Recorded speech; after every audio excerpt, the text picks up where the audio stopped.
আজকে একটা talk show দেখছিলাম আসার সময়, সবচাইতে বড় দল বলে যারা লাফায় না, তাদের একজন কেন্দ্রীয় নেতা, সে বলছে আমার দুইজন ভাতিজা ঢাকা বিশ্ববিদ্যালয়ে পড়ে, তারা ওই ডাকসুতে শিবিরকে ভোট দিয়েছে। আমি জিজ্ঞাসা করলাম যে তোরা আমার ভাতিজা, তোরা শিবিরকে ভোট দিলি মানে?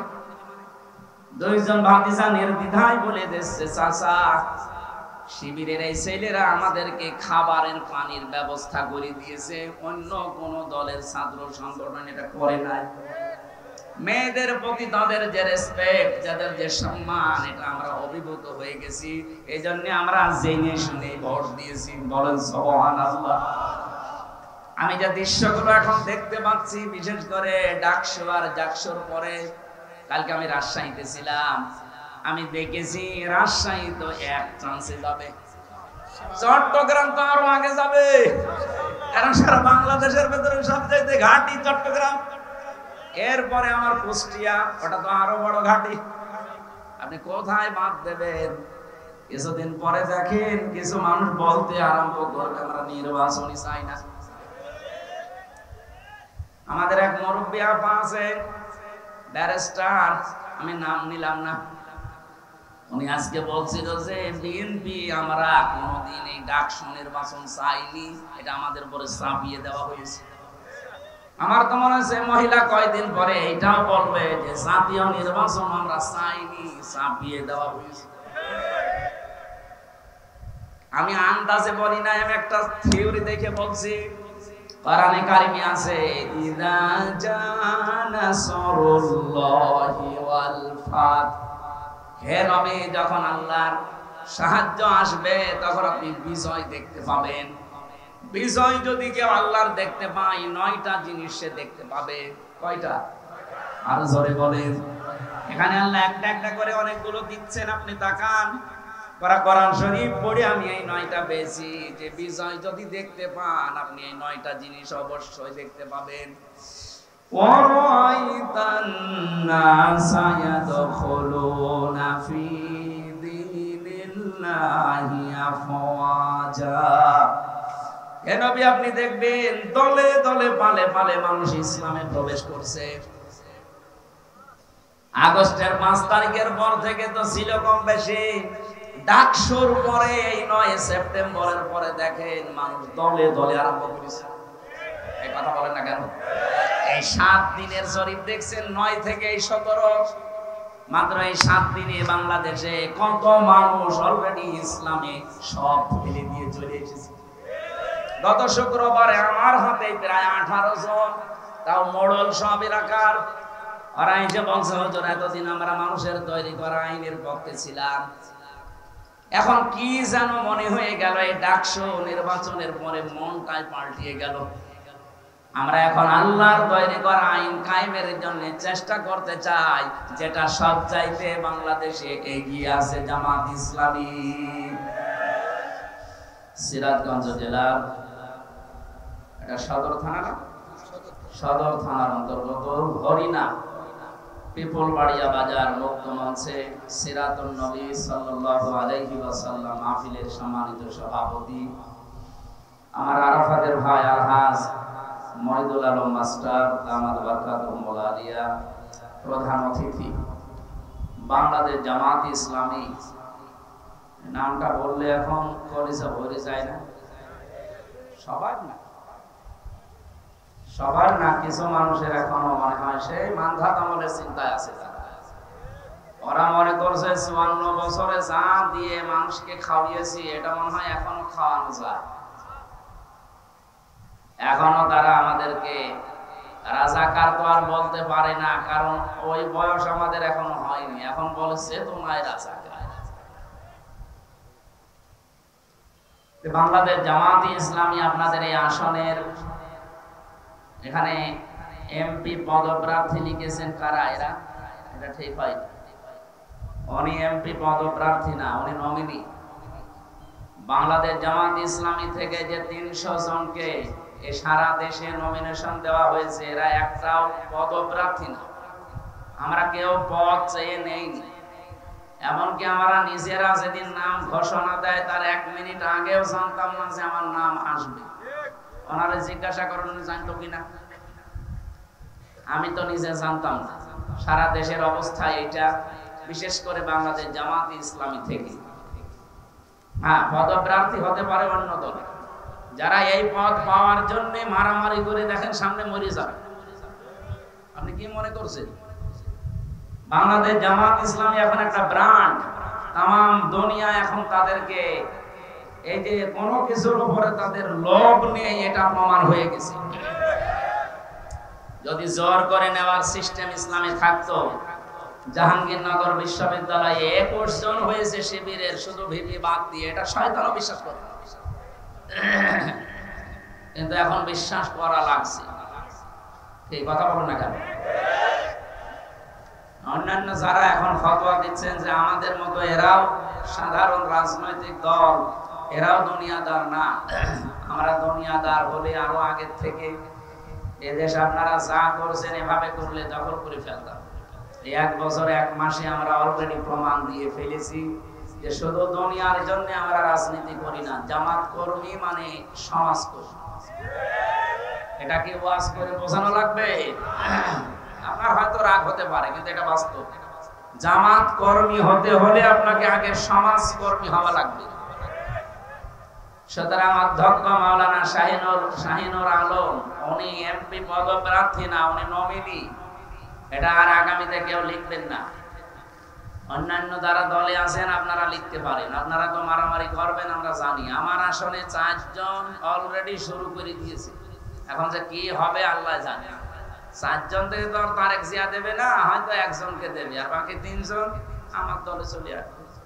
আলহামদুলিল্লাহ। এই জন্য আজকের মাহফিলের সভাপতি, প্রধান অতিথি উনি শুধু আপনাদের নমিনি না, উনি বাংলাদেশ জামাত ইসলামী সিরাজগঞ্জ জেলার শ্রদ্ধাভাজন জেলা আমির। হায়াতে তাজ্জাবা সিহাতে কলিয়া আল্লাহ দান করেন, আমিন। আলোচনা রাখলেন মাওলানা মুফতি হাফিজুর রহমান জিহাদি, মাওলানা মুফতি আলী আসগার রাশিদি, মাওলানা ফরিদুল ইসলাম। সম্মানিত তত্ত্বাবধায়ক যিনি এখানে আছেন মাওলানা আব্দুল আওয়াল সহ এই মাহফিলের বরেণ্য সদস্য যারা। আমরা বহু মিলাদ মাহফিল শুনেছি জীবনে, সিরাত মাহফিল শুনেছি কিন্তু খুব কম। সিরাতের নামে যেগুলো হয় আমাদের দেশে, আসলে এটা সিরাতের ভেতরে পড়ে না। ওই নবীর জন্মের আগের কাহিনী বলা হয়। এই কি আরম্ভ হয়েছে এখানে? না, এই কথা বলা যাবে না ভাই। আপনি শুনতে তো পাচ্ছেন নাকি? আর মোবাইল ইউজ করেন কেন? আপনি রাখেন, মোবাইল রাখেন, আবার ইউজ করা যাবে না। সিরাত মানে জীবন চরিত্র। যে জীবন যখন শুরু হবে সেখান থেকে তো আপনি আলোচনা আরম্ভ করতে পারেন। আপনি আরম্ভ করেছেন সে মান্ধাত আমলের, নবীজির জন্মই হয়নি, ওইটাকে আপনি মিলাদ বলতে পারেন। কিন্তু মিলাদুন নবী সাল্লাল্লাহু আলাইহি সাল্লাম নাম দিয়ে যে ঈদে মিলাদুন নবী বানিয়েছেন, এটা কিন্তু বেদাত ভাই, এটা ইসলামে নেই। যদিও এই সমস্ত কথাগুলো আমাদের এই রাজশাহী বিভাগ, খুলনা বিভাগ, এ বিভাগে না বললেও সমস্যা নেই, কারণ এই এলাকার মানুষ অত ঝামেলা না। এগুলো চলে বেশি চট্টগ্রাম আর সিলেটে, পাগল হয়ে যায়। অথচ যেটার জন্য পাগল হওয়ার কথা ওইটার জন্য কিন্তু পাগল হয় না। আপনি মিলাদুন নবী নাম দেন। পৃথিবীতে আল্লাহ পাক 2টা ঈদ দিয়েছেন আমাদের জন্য, একটা ঈদুল আযহা, ঈদুল ফিতর। এর বাইরে কোনো ঈদ নেই। যদি কেউ নতুন করে ইসলামে কিছু প্রবেশ করায় সে কাফের। বলেন, ইসলাম থেকে কেউ যদি কিছু বাদ দিতে চায় সেও কাফের। ইসলাম থেকে দেশে এই 54 বছরে বহু কিছু অনেকে বাদ দিতে চেয়েছে। আমি কি এটা বানিয়ে বললাম? বাদ দিতে চাইনি। এই যে মেরাজের যে সম্পত্তি, ছেলে যদি 2 টাকা পায় মেয়ে 1 টাকা পাবে, এই নিয়মটা মানিয়েছে কে? এইটা পর্যন্ত অনেকে তুলে দেওয়ার চেষ্টা ছিল। তাহলে ইসলামী যেটা আছে ওটা যদি কেউ তুলে বাদ দিতে চায় সে কিন্তু কাফের হয়ে যাবে। না, এটা রিভাব দেওয়া লাগবে। কারা আছে দায়িত্বে? রিভাব দেন, আওয়াজ বাড়িয়ে দেন, গলা বসে যাচ্ছে। ইসলামের ভেতরে নতুন কিছু যদি কেউ প্রবেশ করাতে চায় এই 92% মুসলমানের দেশে, সেও কি এই এদিকে তাকান, কোন দিকে তাকিয়ে আছে? ডক্টর মোহাম্মদ ইউনূস, দুইজন নবীর নাম তার, মোহাম্মদ আর কি, দুই নবীর নাম নিয়ে আপনি 1 বছর 1 মাস পার করে ফেললেন। কি করছেন আপনি? আর আপনি এখন গানের মাস্টার নিয়োগ দিচ্ছেন, শরীর চর্চার মাস্টার নিয়োগ দিচ্ছেন। কেন এখন 1 থেকে 5 পর্যন্ত একটা আলেম নিয়োগ দেওয়া যায় না কোরআন শেখানোর জন্য? 92% মুসলমান এটা আমরা চাই না। বলেন বলেন, কারা এর দাবি করেন সরকারের কাছে? দেখি লিল্লাহি তাকবীর। দেখেন তো, হাত তোলেনি কে? দেখেন, এই দাবি আমাদের সবাই। সুতরাং আমরা জানি মিডিয়ার মাধ্যমে তাদের কাছে পৌঁছাবে। আমরা খুব তাড়াতাড়ি গানের মাস্টার যেমন নিয়েছেন, নাচের মাস্টার নিয়েছেন, শরীর চর্চার মাস্টার নিয়েছেন, 1 থেকে 5 পর্যন্ত একজন আলেম কোরআন শিক্ষার মাস্টার নেওয়া লাগবে। এটা যদি ওনার কানে নাও যায়, আরো সে চলে গেছে ইনশাআল্লাহ। এজন্য ইসলামের ভেতরে নতুন কিছু প্রবেশ করাবেন না, যা আছে ইসলাম এটাই। ঈদে মিলাদুন নবী পালন করাও জায়েজ নেই, এটা বানানো জায়েজ নেই, এটা স্পষ্ট বেদাত। আশা করছি এই বিষয়ে সতর্ক থাকবেন।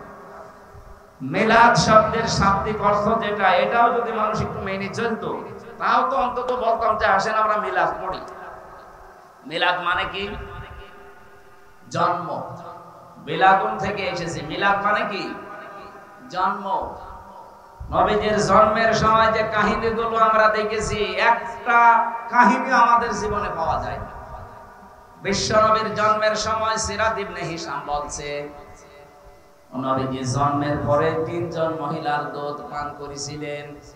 তার নিজের মা হযরতে আমেনা, 2 নম্বরে উম্মে আইমান নামে এক দাসীর, 3 নম্বরে মুহাম্মদুর রাসূলুল্লাহ দুধ পান করেছিলেন হালিমাতুস সাদিয়া রাদিয়াল্লাহু তাআলা আনহা। এই মহিলা তখনও পর্যন্ত মুশরিকা ছিল। তিনি নিজে বর্ণনা করছে সিরাত ইবনে হিশামে যে আমি মুহাম্মদকে কোলে তুলে আমার ডান স্তন দিলাম, সে পান করেছে, বাম স্তন দিলাম, সে মুখ বের করে নিয়েছে। যতবার মুখ লাগালাম ততবার আমার স্তন থেকে মুখ বের করে নিয়েছে। চোখের ইশারা দিয়ে যেন আমাকে জানাতে চাই, মা হালিমা জোর করেন কেন? ডান স্তন এটা আমার অধিকার ছিল, আমি পান করেছি। বাম স্তন এটা আমার অধিকার না, এটা আমার দুধ ভাই আব্দুল্লাহর অধিকার। পৃথিবীতে আমি ভাইয়ের হক নষ্ট করার জন্য আসি না, এসেছি ভাইয়ের হক ফিরিয়ে দেওয়ার জন্য। সিরাজগঞ্জবাসী, যেই নবীর জীবনী শোনার জন্য বসে আছেন, মিলাদ পড়তে আপনি পাগল। মিলাদের প্রথম তো এইটা যে মিলাদ মানে জন্ম। তিনি জন্ম নিয়ে কি করলে আপনি দেখেন, ভাইয়ের হক ফিরিয়ে দেয় মায়ের কোলে বসে। আর সেই নবীর উম্মত আমরা যারা যত বড় হচ্ছে, তত ভাইয়ের হক মারার জোর হচ্ছে। কি মিলাদ পড়ে না? নবীজি এখানে ভাই বলতে শুধু দুধ ভাই, আপন ভাই না। আল মুসলিম আখুল মুসলিম, মুসলমান মুসলমানের, বলেন বলেন, 6টা হক তার উপরে আপনার আছে, আপনার উপরেও তার 6টা হক আছে। এই 6টা হক আপনাকে পালন করা লাগবে। 1 নম্বরে তাকে দেখলেই সালাম দেওয়া লাগবে। এটা কিন্তু উঠে গেছে দেশ থেকে, সালাম আমরা দেই শুধু দলীয় লোক দেখে। কথা বলছেন, অনেক মানুষের অভ্যাস হচ্ছে আগে টুপি দেখে যে আমার দল কিনা, জুব্বা দেখে, জামা দেখে, শরীরের পোশাক আশাক দেখে তারপরে বলা আসসালামু আলাইকুম। সালাম দেওয়া লাগবে, এ লোকটা দল দেখে না মুসলমান দেখে। এমনকি মুসলমান আর অন্যান্য জাতি যদি এক জায়গায় থাকে, তাও আপনাকে সালাম দেওয়া লাগবে। ওয়াসসালামু আলা মান ইত্তাবা'আল হুদা। এখানে যারা হেদায়েত প্রাপ্ত, আল্লাহ পাক তাদের উপরে শান্তি নাযিল করুন, বলেন আমিন। তাহলে এই সুন্নাতটা, এই হকটা এখন থেকে আপনি আদায় করবেন। সে দলীয় লোক না হলেও 2 নম্বরে সে যদি অসুস্থ হয় তাকে দেখতে যাওয়া লাগবে। আমার তো মনে হচ্ছে এই হকটা বাংলাদেশে এখন জামাত ইসলামী 100% পালন করছে। আপনি দেখেন, হিন্দু সে তো আমার ধর্মের লোক না, সে আমার দলেরও লোক না। এখান থেকে প্রায় 30 কিলোমিটার দূরে চলে যাচ্ছে দলীয় 8-10 জন লোক নিয়ে হিন্দু অসুস্থতারে দেখতে। আপনি অন্য কোন দলের ভেতরে এটা যদি দেখাতে পারেন আমি সাথে যাব, চলেন। আমি তো পাই না দেখতে। আশা করছি এটা সবার আমল করা দরকার। 3 নম্বরে লোকটা যদি মারা যায়, অবশ্যই আপনি যদি সময় পান তার জানাজায় হাজির হবেন, তাকে দাফন কাফনের ব্যবস্থা করবেন। একটা মানুষ মারা গেলে তার আর ইবাদত থাকে না। ওয়াবুদ রাব্বাকা হাত্তা ইয়াতিয়াকাল ইয়াকিন। আল্লাহ পাক বলেন ইবাদত করো ওই দিন পর্যন্ত যতদিন ইয়াকিন না আসে। এখানে ইয়াকিন মানে মরণ। তার মানে আপনার ইবাদত করা লাগবে কোন দিন পর্যন্ত? মরণ পর্যন্ত। আপনার মরণ পর্যন্ত ইবাদত শেষ, এরপরে ইবাদত আরম্ভ হবে আমাদের। আমরা যারা জীবিত আছি আমাদের ইবাদত আরম্ভ হবে আপনার মরণের পর। আপনি মরে গেলে যদি আপনার দাফন কাফন না হয়, আপনার লাশ ধোয়ানো না হয়, কবর দেওয়া না হয়, এ গুনাহ আপনার হবে না, এ গুনাহ হবে আমাদের। কারণ দায়িত্ব কার? আমাদের। এরকম 6টা হক আমি পেয়েছি। আমি আশা করছি হাদিস পড়ার পর দেখি দেশে একেবারে আদায় হয় না হকগুলো, অথচ মিলাদ পড়ার জন্য পাগল। আমার এটাকে নিয়ে বলবো হুজুর আসেন আমার বাবা মরে গেছে মিলাদ পড়ে দিন। আরে ভাই, মিলাদে তো প্রথমে এইটাই বলতাম যে হক আদায় করেন। যেই নবীর মিলাদ মানে জন্ম শোনার জন্য আপনি পাগল, সেই নবী জন্ম নিয়ে এই কাজ করেছিলেন, আর আপনি কি করেন? মিলাদটা যাই তাই গেল, যা আমরা বলি তা তো মানি না। সিরাত তো আর অবস্থা খারাপ। এই পৃথিবীতে সিরাত শুনতে হলে বিশ্ব নবী মুহাম্মদুর রাসূলুল্লাহ যেদিন নবুয়ত পেয়েছিলেন ওই দিন থেকে ইন্তেকাল পর্যন্ত আমরা অনেক মানুষ এটা ছড়িয়েছি। বিশেষ করে আমি এই 3টা দেশে পেলাম, বাংলাদেশ, ভারত আর পাকিস্তান। অনেকেই বলে যে আমরা নবীওয়ালা কাজ করছি, অথচ নবীজি নবী হয়েছিলেন 40 বছর বয়সে, যেদিন তিনি কোরআন পেয়েছেন সেই দিন থেকে। কথা বলেন না কেন? বলেন 1 থেকে 40 বছর পর্যন্ত তিনি কোরআন পেয়েছেন। এর আগে কেউ তাকে নবী বলে ডাকতো? বলেন। রাসূল বলতো? কি বলতো?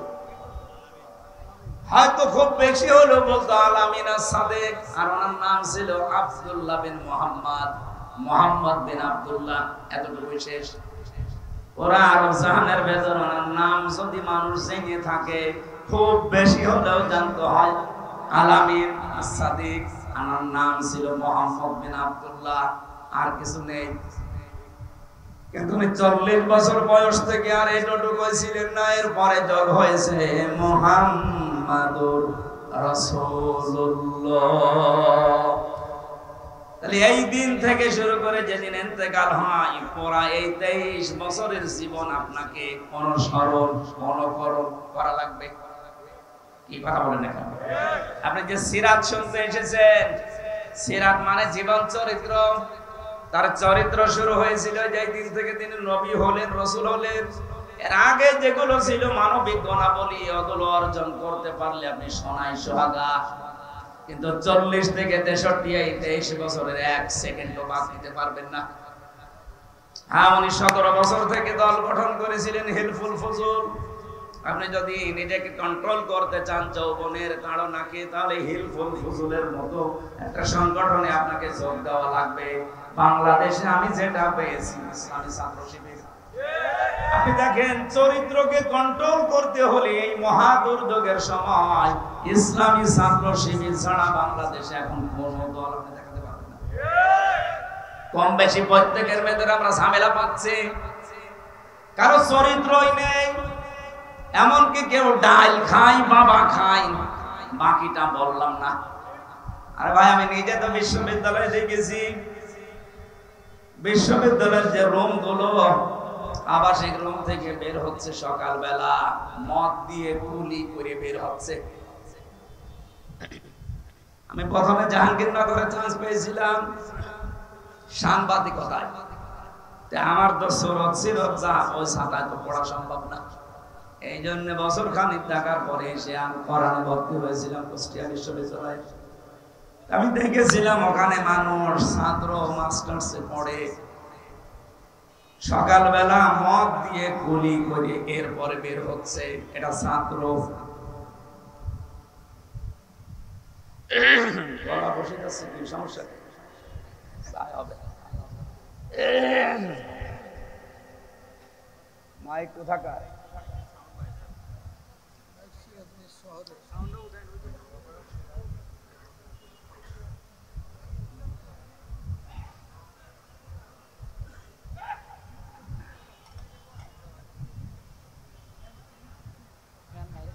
আমার ভাইরা আমি কাটসাট কথা বলি কারো মন পাওয়ার জন্য, কারো খুশি হওয়ার জন্য না।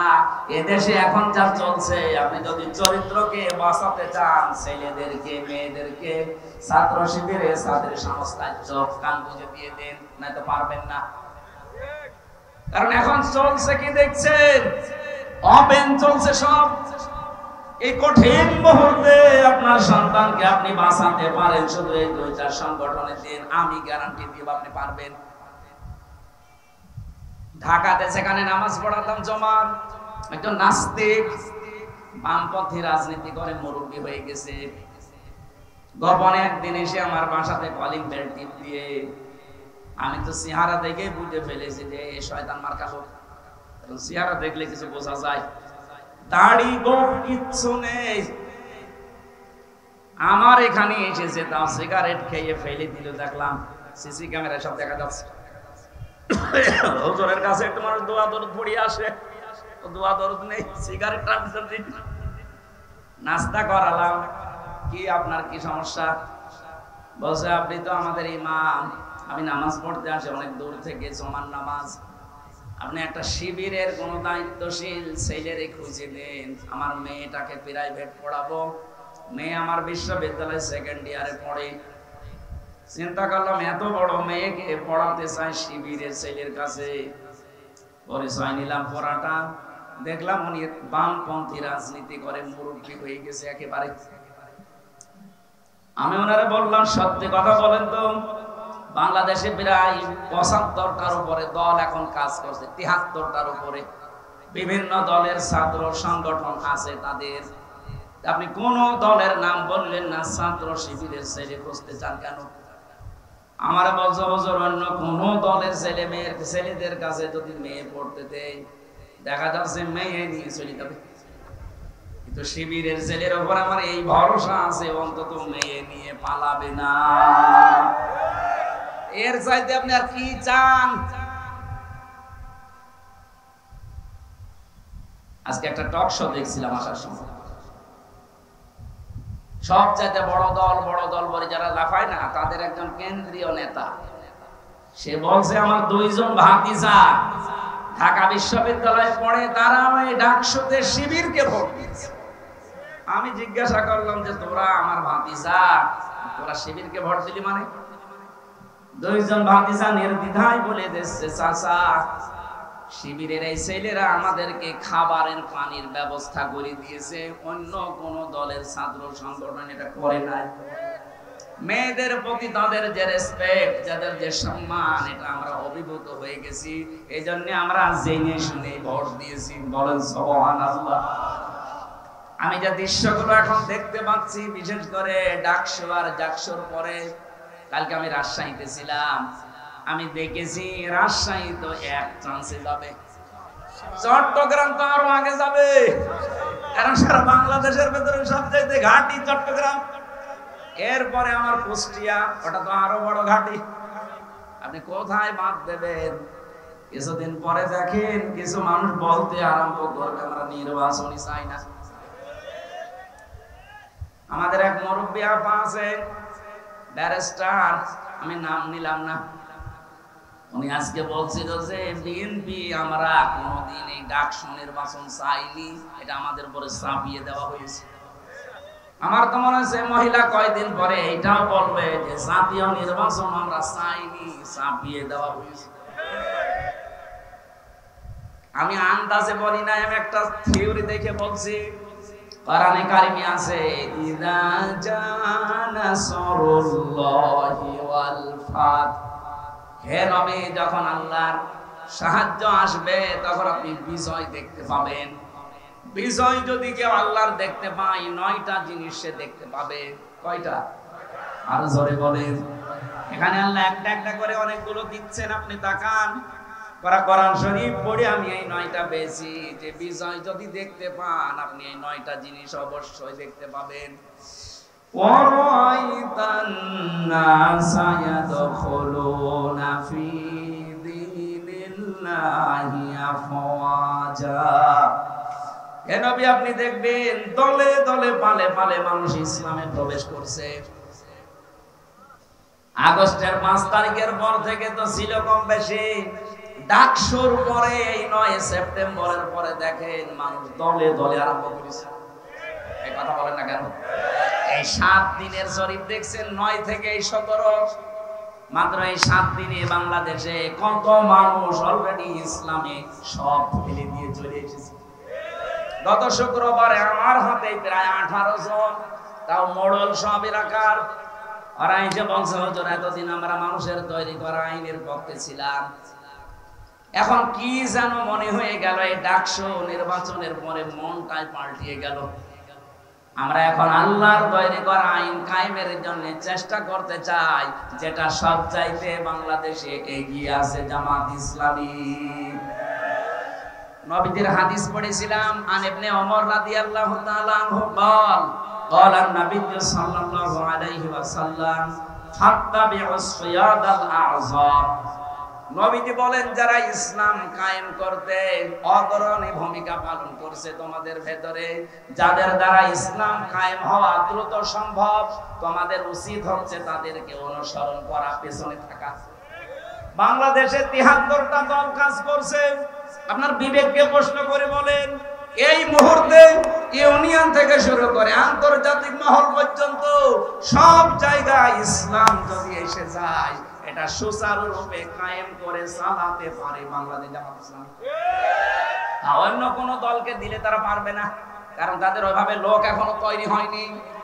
একটা ইউনিয়ন থেকে শুরু করে আন্তর্জাতিক মহল পর্যন্ত প্রত্যেকটা জায়গায় সৎ, যোগ্য এবং নির্ভীক লোক তৈরি হয়ে গেছে জামাত ইসলামীতে।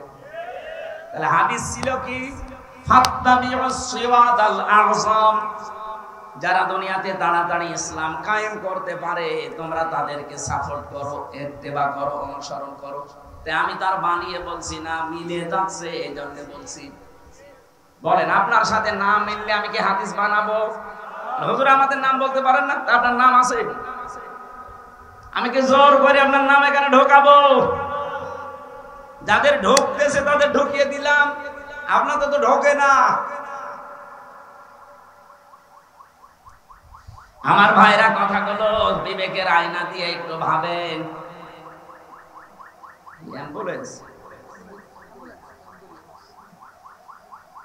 গাড়িটা ছেড়ে দিন, গাড়িটা ছেড়ে দিন। সুবহানাল্লাহ আলহামদুলিল্লাহ লা ইলাহা ইল্লাল্লাহ, সুবহানাল্লাহ আলহামদুলিল্লাহ লা ইলাহা ইল্লাল্লাহ।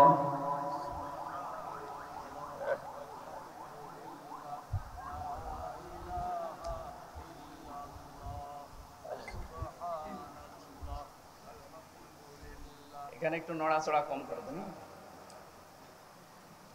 লা ইলাহা ইল্লাল্লাহ মুহাম্মাদুর রাসূলুল্লাহ। সিরাজগঞ্জবাসী এই 18 জন, শুধু আমার মতো আমির হামজা না, সবগুলো এলাকার লিডার। কুষ্টিয়া সদর আর ইবি থানায় বাড়ি, আপনি খোঁজ নেন। জমার দিন নামাজ পড়ার পরে সব এসেছে রাতের বেলা। আমি বললাম ঠিক আছে, কালেমা পড়ানো লাগবে? বলছে না, কালেমা মুখস্থ আছে, কিন্তু ভুল পথে ছিলাম।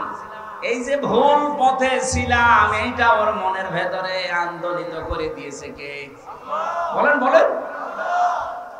এতদিন তো তারা আসে নাই। রব্বুল আলামিন বলেন, আমার সাহায্য যখন আসবে আপনি বিজয় দেখতে পাবেন। বিজয়ের প্রথম নমুনা এটা যে দলে দলে পালে পালে মানুষ দেখবেন ইসলামে প্রবেশ করছে। এই জন্য এবার একটা আশার সঞ্চার আমার হয়েছে। আমার তেলাওয়াত কিন্তু আয়াত ওই রকমই, আপনি একটু দেখবেন কেমন মেলে। আমার সূরা কাসাস থেকে পড়া আজকের আয়াত, দুইটা আয়াত মাত্র পড়েছি। যদিও সিরাতুন নবী সাল্লাল্লাহু আলাইহি ওয়াসাল্লাম এই মাহফিল আমি সাজিয়ে নেব কোরআনের আয়াত দিয়ে ইনশাআল্লাহ। কারণ কোরআন দিয়ে কথা যারা বলেন, নবীজি বলেন তারা সত্য কথা বলে। বলেন সুবহানাল্লাহ। মান ক্বালা বিহি সাদাকা, যারা কথা বলে কোরআন দিয়ে তারা সত্য কথা বলে, এই গ্যারান্টি দিচ্ছেন কে? না, আল্লাহ, নবীজি। আমান আসদাকু মিনাল্লাহি কিলা, আল্লাহর চাইতে সত্য কথা আর কেউ বলে না। এবার আসেন আমরা সরাসরি কোরআনে প্রবেশ করি। সূরা কাসাস এর বাংলা অর্থ হচ্ছে ঘটনা বা কাহিনী সমূহ। বহু কাহিনী আল্লাহ এর ভেতরে দিয়েছেন। একটা কাহিনী আমাদের এই দেশের সাথে এখন পুরাপুরি মিলে যাচ্ছে, এই জন্য এটা তেলাওয়াত করলাম। তাসিম মিম হরফে মুকাত্তাআ। যদিও কিছু কিছু মুফাসসিরিনে কেরাম এর বাংলা একটা অর্থ বের করেছে, কিন্তু আমরা ওটা বিশ্বাস করি না। আল্লাহর ঘোষণা, আল্লাহু আ'লামু বিমুরাদিহি, এর আসল অর্থ আল্লাহ জানে, এজন্য ছেড়ে দিলাম, জান, আর দরকার নেই। যদি এটা নিয়ে বেশি নাড়াচাড়া করতে চান শেষে ঈমান হারা হয়ে যাব। আমার কুষ্টিয়ার লালন ভক্ত যারা আছে তারা আবার এটা নিয়ে বেশি নাড়াচাড়া করে, শেষে নিজের ঈমানই নেই। আল্লাহ যেহেতু নিষেধ, রাসূলের নিষেধ, আমরা আর ভেতরে যেতে চাই না, এ পর্যন্ত থাক। এবার আসেন যেখান থেকে ভেতরে যাওয়া যায়। তিলকা আয়াতুল কিতাবিল মুবিন। আল্লাহ পাক বলেন এই আয়াতগুলো, এই যে এখন বলবো যেগুলো, এই আয়াতগুলো স্পষ্ট কিতাবের আয়াত। আল্লাহর ঘোষণা দেওয়ার আগে আমরা পেলাম কিতাবের আগে আলিফ লাম। আল্লাহ পাক যদি এখানে কিতাবের আগে আলিফ লাম না দিতেন আমরা অর্থই করতে পারতাম না। আল্লাহ বলেন এই কিতাব, এই আয়াতগুলো স্পষ্ট কিতাবের আয়াত। আমার প্রশ্ন এখন, যারা আমার ডানে বামে বসে আছেন, সামনে পেছনে আছেন, বলেন তো কোরআন আমাদের কাছে স্পষ্ট না অস্পষ্ট? না, হয়। এখানে যারা বসে আছেন আমি ওইটা বলতে চাইনি, আমি বলতে চাচ্ছি যারা বললেন আমার কাছে কোরআন স্পষ্ট, আপনি পড়া কোরআন শরীফ থেকে ৬৬৬৬টি আয়াতের অর্থ বলতে পারবেন? আপনি একটা আয়াত দিলে ব্যাখ্যা করে শেষ নামাতে পারবেন? আপনার কাছে স্পষ্ট হয় কি করে? আপনাদের কাছে আসেন না, এর কাছে যেভাবে আসা দরকার ওইভাবে এখন আমরা আসতে পারি না। আর আমরা বলে ফেললাম আমাদের কাছে কোরআন স্পষ্ট। হ্যাঁ, এদেশে একটা রহমত আছে, কোরআন স্পষ্ট করার একটা জায়গা আছে, সেটা জামাত ইসলামী বাংলাদেশ।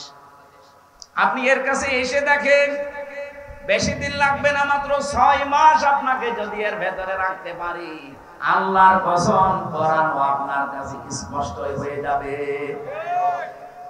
15টা ফরম পূরণ করা লাগে প্রতিদিন, ঘর আটকানো লাগে 15টা। এর প্রথম ঘরই আপনি কোরআন পড়েন কিনা আগে লেখেন, কয় আয়াত পড়েন, বুঝে পড়েন না না বুঝে পড়েন, ওইটা আবার লেখা লাগবে। বাংলাদেশে এমন কোন দল নেই যে দলের কর্মসূচিতে এরকম পয়েন্ট পয়েন্ট করা আছে দেখান। যদি কয়েকটা থাকেও তারা এখান থেকে হাওলাত নিয়েছে। এই কথা বলছেন এখানে? আমি কয়েকটাই পেয়েছি, তাদেরও দেখি এখান থেকে সব ধার করা, হাওলাত নেওয়া। কিন্তু জামাত ইসলামী বাংলাদেশে 15টা পয়েন্ট আপনি 6 মাস পূরণ করে দেখেন, আপনার মনে হবে আমি বিশ্ববিদ্যালয়ে পড়াশোনা করছি। এজন্য কোরআন স্পষ্ট করতে হলে এই দলে আপনাকে আসা লাগবে। আহ্বান জানাচ্ছি, আসেন। মাত্র 6 মাস থাকে, জীবন আপনার পাল্টিয়ে যাবে। কারণ এরা নিজেরা ট্রেনিং দিয়ে পাল্টাবে না, কোরআন দিয়ে পাল্টাবে। এই কথা বলেন না কেন? আল্লাহ পাকের পরে দিয়েছেন আল মুবিন কিতাব, শুধু না, এটা কিন্তু স্পষ্ট কিতাব। আল্লাহর যে প্রশংসা আমরা আদায় করি যতগুলো কারণে, তার 1 নাম্বার কারণ এটা, আলহামদুলিল্লাহিল্লাযী আনজালা আলা আবদিহিল কিতাবা ওয়া লাম ইয়াজআল লাহু ইওয়াজা। রব্বুল আলামিন বলেন, প্রশংসা আমার। যতগুলো কারণে প্রশংসা তোমরা করবা, তার 1 নাম্বার কারণে, কারণ আমি আমার বান্দার প্রতি এমন একটা কিতাব দিয়েছি যে কিতাবের ভেতরে কোনো গোপন কথা নেই, কোনো অস্পষ্ট কথা নেই, কোনো বাঁকা কথা নেই, যা আছে সব স্পষ্ট কথা।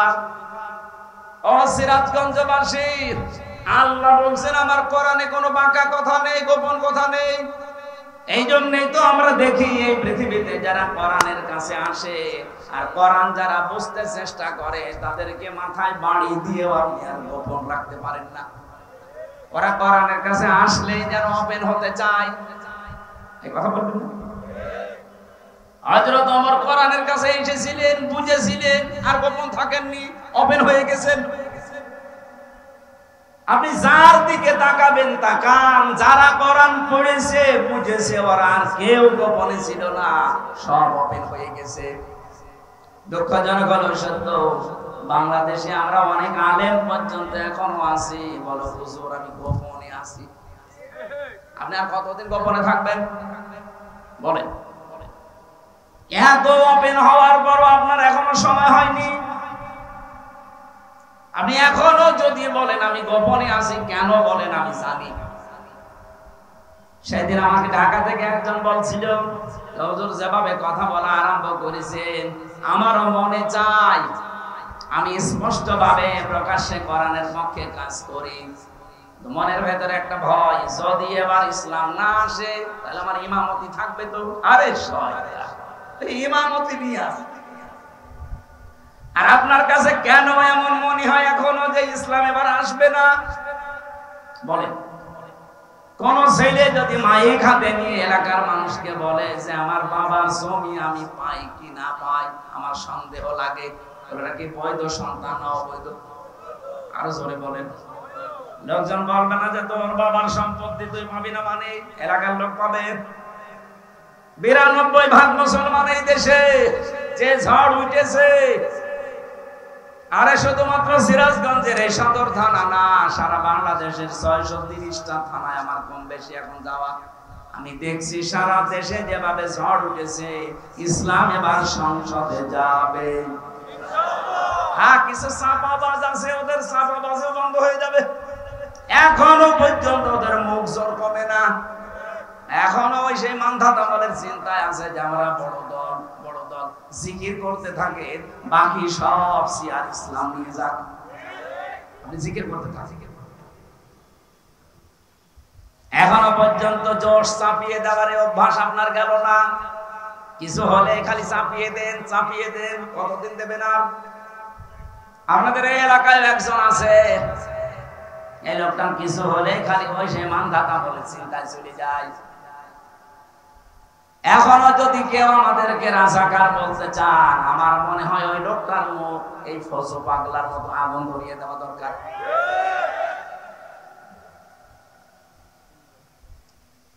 আমাদেরকে রাজাকার বলে যদি এই দেশে এখন দাবিয়ে রাখতে চান, আমাদের মাত্র 37 জন রাজাকার ছিল, আর আপনারা যারা বলেন তাদের 1040 জন। ঝাঁঝর যদি সইকে বলে তোর পেছনে ফোঁটা, কি করবেন বলেন তো? সইয়ের পেছনে ফোঁটা কয়টা? ঝাঁঝরের আপনার 1040 জন। লজ্জা করেন আপনার? এখন থেকে আর কোনো কথার জবাব দেওয়া হবে না, জবাব নেওয়া হবে। ইমান দাদা বলে চিন্তা যেই করবে তার কোনো কথার জবাব আমরা দেব না, জবাব আমরা চাই। আপনার 1040 জন, আপনার লজ্জা লাগে না?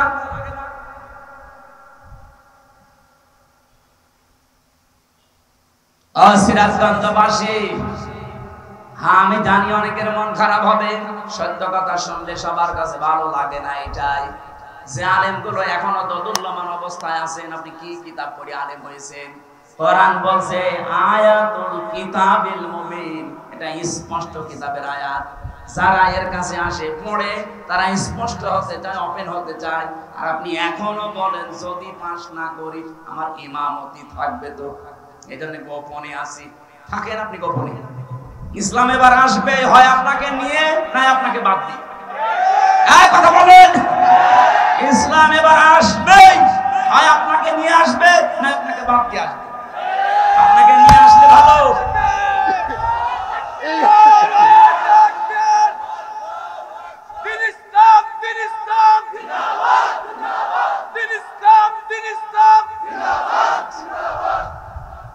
আপনাকে নিয়ে আসলে তো আপনার কপাল ভালো, যদি আপনাকে বাদ দিয়ে আসে কি হবে টের পাচ্ছেন? তখন এসে বলবেন আমার ইমামতি যেন না যায়। আপনার ইমামতি থাকবে তখন, কারণ আপনি তো মুনাফিক। কথা বলেন না কেন?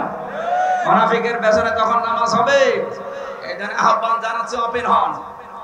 এখন আলেমদের, ইমামদের, খতিবদের উচিত এই যে মুহূর্ত চলছে, এখনো যদি আপনি সেই বলেন আমি আসি সেই 15 বছর আগে, আপনি আবার কবে? সেদিন ইমাম সম্মেলন ছিল আমার কুষ্টিয়ার পুরা জেলার আলেমরা এসেছিল, কয়েক হাজার।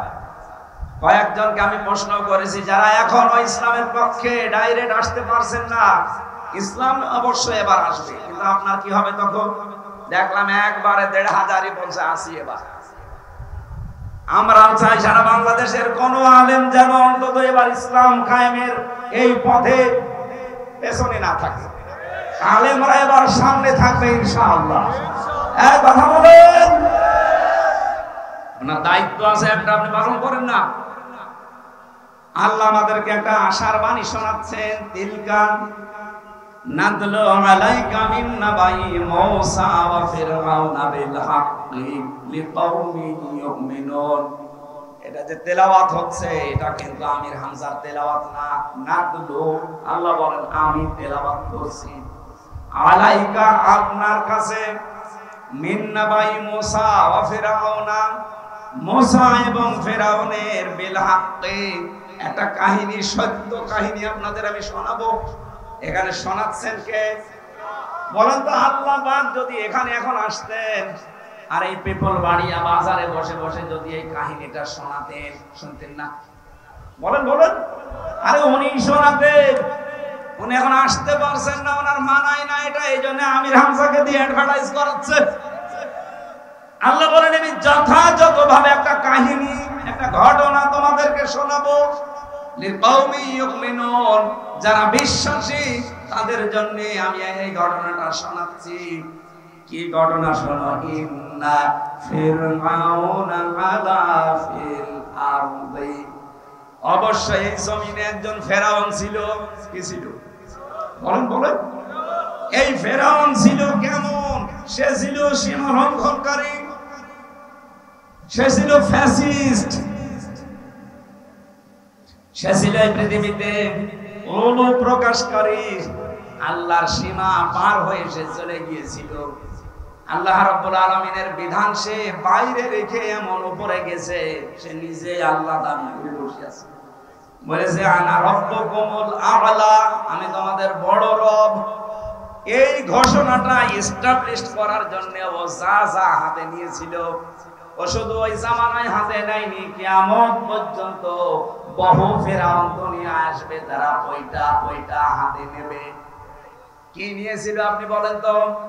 এক নম্বরে ওয়াজামালা আহলাহা শিয়া, সে জমিনের ভেতরে বিভিন্ন দল বিদলে মানুষকে বিভক্ত করে রেখেছিল। এই 54 বছরে আমার মনে হয় বহু ফেরাউন এইটা করেছে। টুপিওয়ালাদের ভেতরে দেখেন বিভিন্ন জিনিস দিয়ে দল বিদলে বিভক্ত করে রেখেছে।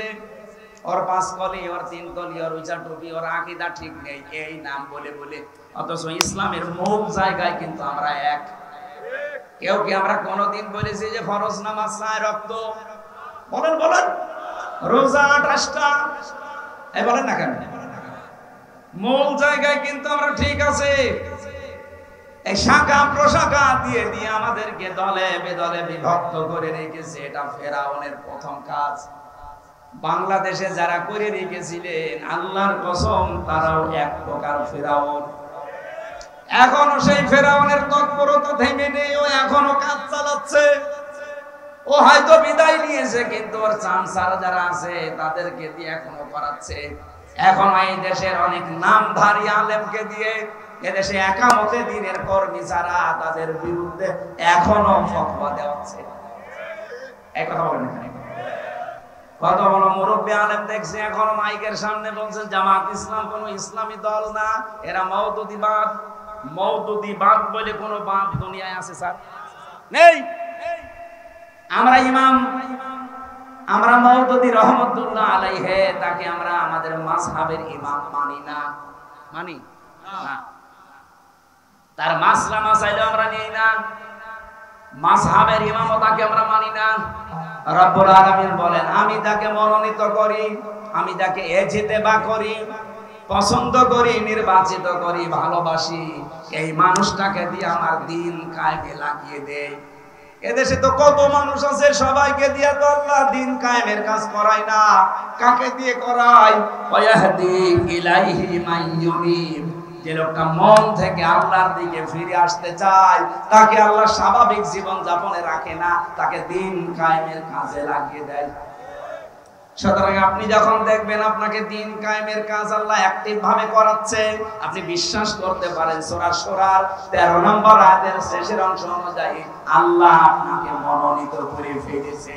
বলেন সুবহানাল্লাহ। আল্লাহ যেন আমাকে আপনাকে এই জায়গায় শামিল করেন, বলেন আমিন। আল্লাহ স্পষ্টভাবে বললেন যে ফেরাউনের প্রথম কাজ ছিল দলে বিদলে বিভক্ত করে রাখতো মানুষকে। ওর একটা উদ্দেশ্য ছিল, কারণ মানুষ যদি দল বিদলে বিভক্ত হয়ে থাকে তাহলে শক্তি হারিয়ে যায়, তখন ও যা মনে চায় তাই করতে পারে। এটা এতদিন এই ফেরাউন হাসিনা করেছে। দেখেন কত দলে বিদলে আমাদের বিভক্ত করে রেখেছিল। এদেশে মানুষ যা তার চাইতে অনেকের দল বেশি। আমি জেলখানায় একটা লোক পেয়েছিলাম, ও একটা দলের সভাপতি। ওর দলের নাম হচ্ছে আল্লাহ দল, আব্দুল মতিন ওনার নাম। ওনার আমি একদিন বললাম যে ভাই আপনি আল্লাহর দলের সভাপতি, সেক্রেটারি কে? বলছে আমার ছেলে। আর কেউ নেই সারা বাংলাদেশে, উনি সভাপতি, ওনার ছেলে সেক্রেটারি, এই শেষ। এটা হাসিনার করা।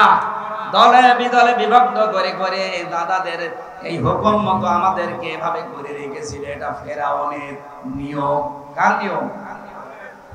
2 নম্বরে ছিল ইস্তাদঈফু দাঈফাতাম মিনহুম। দলে বিদলে বিভক্ত করে মানুষদেরকে দুর্বল করে রাখতো। ইউযাব্বিহু আবনাহুম ওয়া ইস্তাহয়ি নিসাহুম। সে ওই দেশের পুরুষদেরকে মেরে ফেলতো, মেয়েদেরকে বাঁচিয়ে রাখতো। এই আয়াতের 2টা তাফসীর হয়। 1 নম্বরে ওই জামানায় ফেরাউন বহু পুরুষ বাচ্চাকে মেরে ফেলেছিল, কোনদিন শুনেননি? বলেন মেয়েদেরকে যে বাঁচিয়ে রাখতো শোনেননি? তাহলে এখন তাফসীর কিভাবে করবেন? আধুনিক মুফাসসির যারা তারা আয়াতের তাফসীর করছে এভাবে, এমন এমন কায়দা ফেরাউন করবে, কিয়ামত পর্যন্ত তো ফেরাউন থাকবে না, কিন্তু ওর প্রেতাত্মারা থাকবে।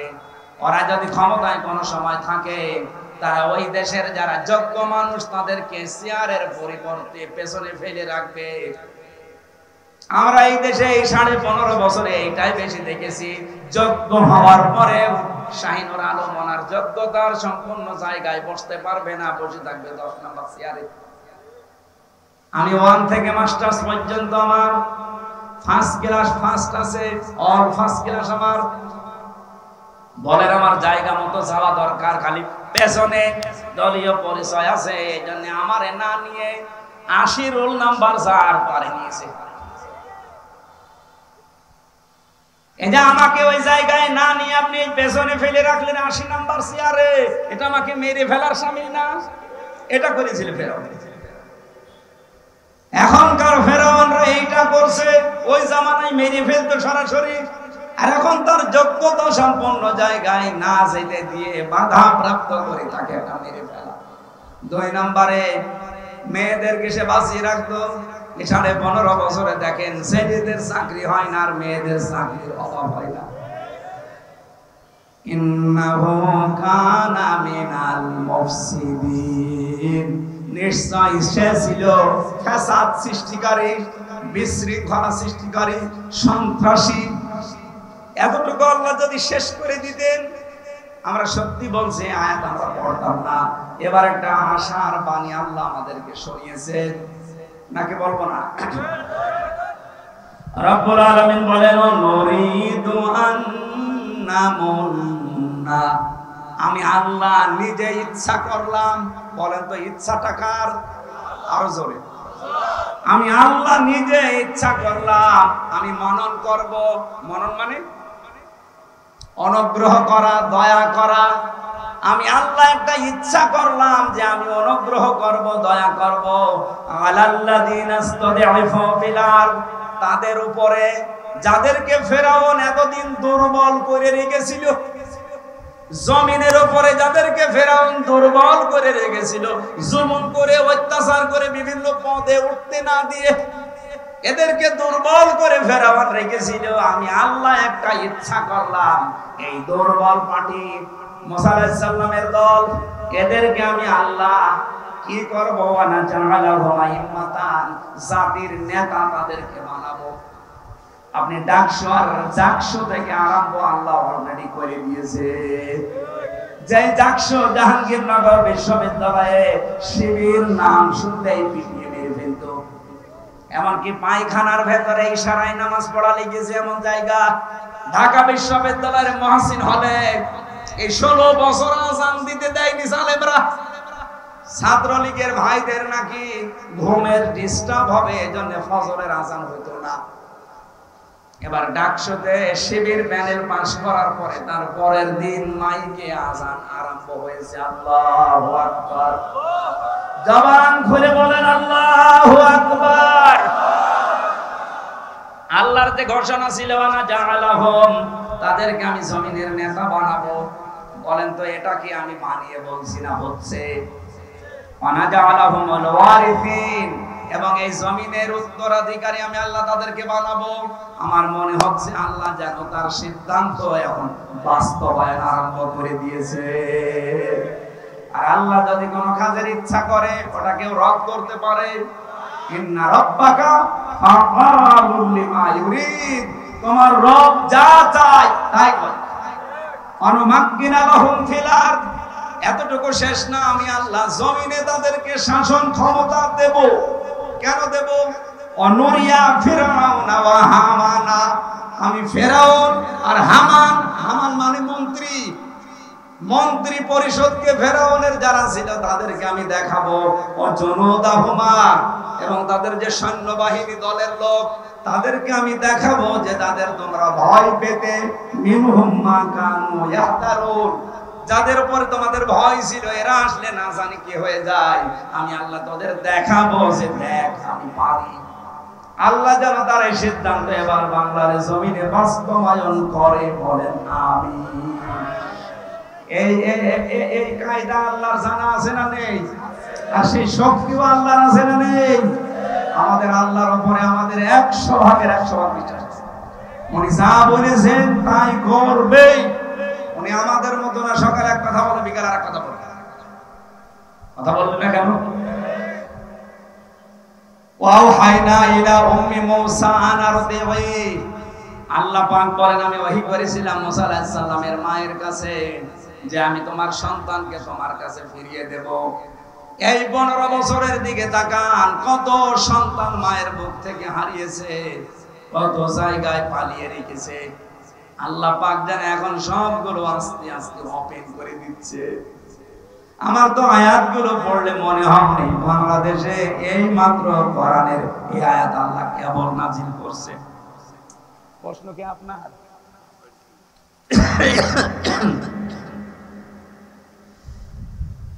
দেশের মুসলিম হিসাবে ভোট দেওয়া কতটা জরুরি, এটা ফরজ। এখন যে অবস্থা চলছে এটা ফরজ। দলিল সূরা নিসার 85 নম্বর আয়াত, মাইয়াশফা শাফাআতান হাসানাতান ইয়াকুল্লাহু নাসিবুম মিনহা, কোন মানুষ একটা ভালো কাজে সুপারিশ করলে ও ভালো কাজ করে যা পাবে সুপারিশ করে তাই পাবেন। ভোট দেওয়া সুপারিশ করা একই বিষয়। বাংলাদেশে এবার যদি এই কাজ না হয়ে যারা নাস্তিক, যারা শরিয়া আইন বিশ্বাস করে না, আপনাদের এখানে একজন আছে ও ঘোষণা দিয়েছে যে শরিয়া আইন আমরা বিশ্বাস করি না, এইরকম মানুষগুলো যদি আসে যারা শরিয়া আইন বিশ্বাস করে না, শরিয়া আইন সব তুলে দেবে না, তখন বলবেন নামাজ পড়া লাগবে না। আপনি কি করবেন? আপনার তো চেয়ার নেই, বাধ্য হবেন নামাজ না পড়ে থাকতে। জাহাঙ্গীরনগর বিশ্ববিদ্যালয়ে যদি পায়খানার ভেতরে দাঁড়িয়ে নামাজ পড়া লাগে সারা বাংলাদেশে, অথচ সেখানে এখন আল্লাহু আকবার আযান হচ্ছে, সুবহানাল্লাহ বলতে পারেন না? ভোট দেওয়া কতটুকু জরুরি? জরুরি মানে এখন যে অবস্থা চলছে এখন ফরজ হয়ে দাঁড়িয়েছে। আসসালামু আলাইকুম। মহিলাদের সংগঠনের প্রতি আগ্রহী হওয়ার জন্য, সম্মানিত মা বোনেরা, আগ্রহী হওয়ার জন্য কি আপনার দায়িত্ব হচ্ছে এই মুহূর্তে ইসলামের পক্ষে থাকা। এতে মা বাবা স্বামী সন্তান সব যদি একদিকে চলে যায়, ফেরাউনের স্ত্রী আসিয়ার মতো আপনি একা দাঁড়িয়ে থাকবেন। লা তাআতা লিমাখলুকিন ইল্লা বিমাসিয়াতিল খালিক।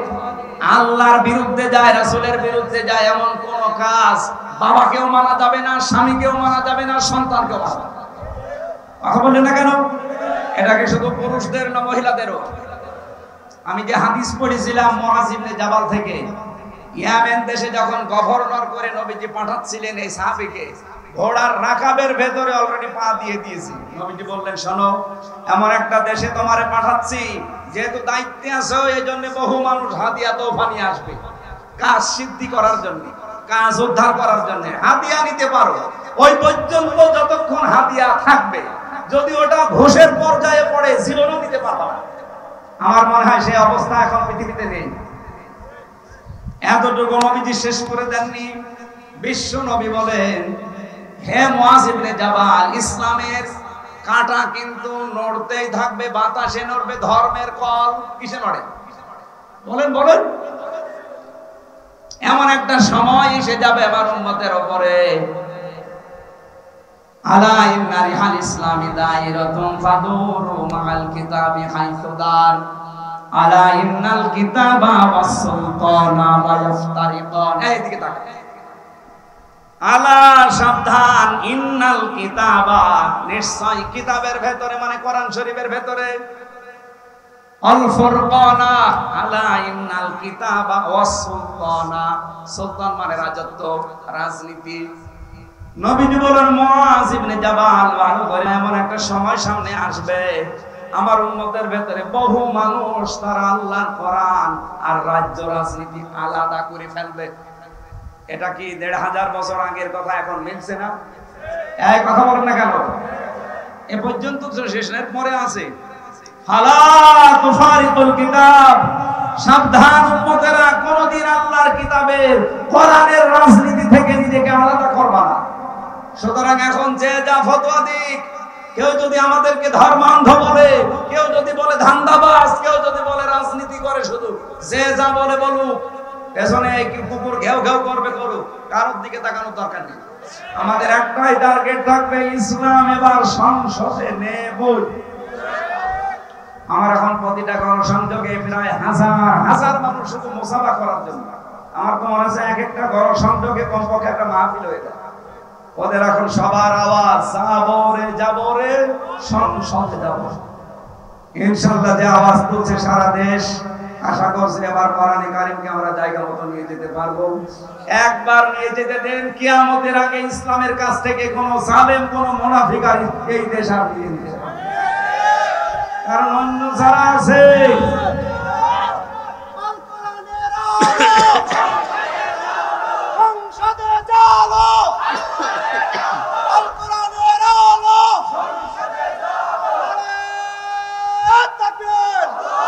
আরে ভাই, আমি কোরআন শরীফ মাথায় নিয়ে বলতে পারি, অন্য যারা রাজনীতি করছেন তাদের কোনো আদর্শ আছে? আপনি বলেন। খালি মারিং কাটিং ছাড়া কি আদর্শ আছে তাদের? বলেন। খালি ধান্দাবাজি আর চাঁদাবাজি। এ জেলায় হয়তো এখনো শুরু হয়নি। এদের আদর্শ কি আপনি বলেন? খালি ধান্দাবাজি আর চাঁদাবাজি। কিন্তু ইসলাম দিয়ে যারা এদেশে রাজনীতি করে তাদের ধান্দাবাজিও দেয়, চাঁদাবাজিও। আমি প্রথম শব্দেই বলেছিলাম জামাত কর্মী, সমাজ কর্মী। আল্লাহ রাব্বুল আলামিন, আমরা একটা একটা করে বলতে পারতাম, গলা বসে যাচ্ছে, সকালবেলা থেকে 5-6টা করে অনুষ্ঠান।